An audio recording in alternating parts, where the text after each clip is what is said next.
नमस्कार, हल्ला बोल टीवी देख रहे हैं आप। मैं हूं आपके साथ प्रियंका। देखिए, एसआईटी ने फिर से तेज कर दी है शंभू गर्ल्स हॉस्टल नीट छात्रा मौत मामले की जांच, और अब ये भी पता लगाया जाएगा कि छात्रा के अकाउंट में कहां से आते थे पैसे। क्या है ये मामला, इस विषय पे आपको और भी ज्यादा जानकारी देंगे हल्ला बोल टीवी के संपादक दीपक शर्मा। देखिए, कुल मिलाकर मामला ये है प्रियंका कि अब राज्य सरकार ने, बिहार सरकार ने सीबीआई जांच की अनुशंसा कर दी जी। अब जब तक सीबीआई अपने हाथ में केस लेगी, सीबीआई सबसे पहले एफआईआर दर्ज करती है, फ्रेश एफआईआर अपने तरफ से जी, और उसके बाद आयोग उसका नियुक्त होता है, आगे काम होता है जी। इस मामले में जब तक सीबीआई एफआईआर दर्ज कर केस अपने हाथ में नहीं लेती है, तब तक एसआईटी फिर से जांच को तेज कर रही है। अच्छा, एसआईटी डायरी कंप्लीट करने में लगी है और एसआईटी ने फिर से तय किया है कि कई चीजों का पता लगाया जाए जी।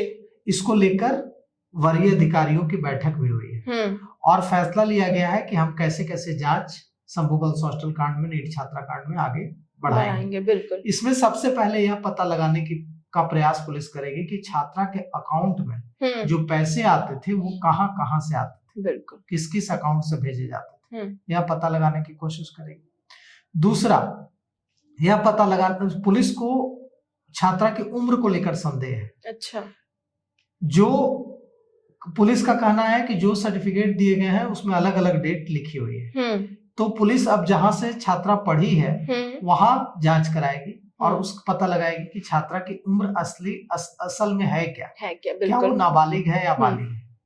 उसके बाद पुलिस और कुछ लोगों का, लगभग 10 सस्पेक्ट का, 10 संदिग्ध का, जिनका डीएनए सैंपल लिया जाना बाकी रह गया है, उनका डीएनए सैंपल लेने का काम शुरू करेंगे। 10 संदिग्धों का डीएनए सैंपल लेंगे और बैंक डिटेल के जरिए पता करने की कोशिश करेगी, यह भी पता लगाने की कोशिश करेगी कि किसके किसके अकाउंट से कौन कौन छात्रा को पैसे भेजता था जी। इस पूरे नीट छात्रा की जो मौत हुई है शंभू गर्ल्स हॉस्टल में, इस कांड को लेकर फिर से एक बार एसआईटी अपनी जांच तेज कर रही है। एसआईटी की जांच क्लोज नहीं हुई है और एसआईटी अपने स्तर पर लगी हुई है। सीबीआई जांच की राज्य सरकार ने अनुशंसा कर दी है, लेकिन एसआईटी जो टीम है वो डायरी कंप्लीट करने में लगे हुए हैं, क्योंकि जब जैसे ही सीबीआई से अपने हाथ में लेगी, सीबीआई को पूरा केस एविडेंस के साथ, केस डायरी के साथ पुलिस को हैंडओवर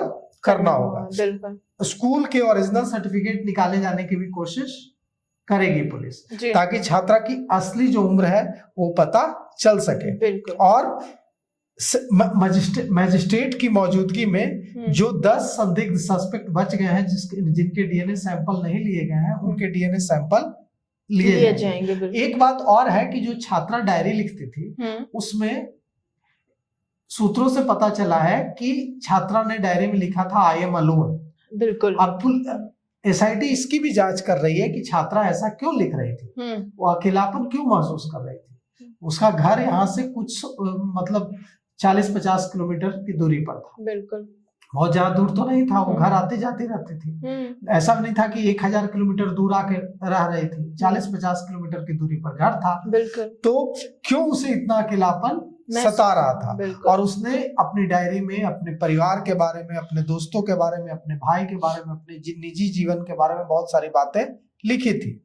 अब पुलिस भी शुरू में पुलिस ने कहा था कि यह सुसाइड का मामला है, लेकिन अब पुलिस स्वीकार कर रही है कि यह जो मामला है यह यौन हिंसा का, यौन उत्पीड़न का मामला हो सकता है। इस मामले को लेकर आज विधानसभा का घेराव भी होने जा रहा है। आज आयशा और एपवा, ऑल प्रोग्रेसिव वुमेन एसोसिएशन की बिहार विधानसभा का घेराव करने आयशा और एपवा के कार्यकर्ता जाएंगे और बेटी बचाओ न्याय यात्रा की शुरुआत, जिसकी शुरुआत 4 फरवरी को जहानाबाद से हुई थी, अब इसका समापन पटना में हो गया है कल।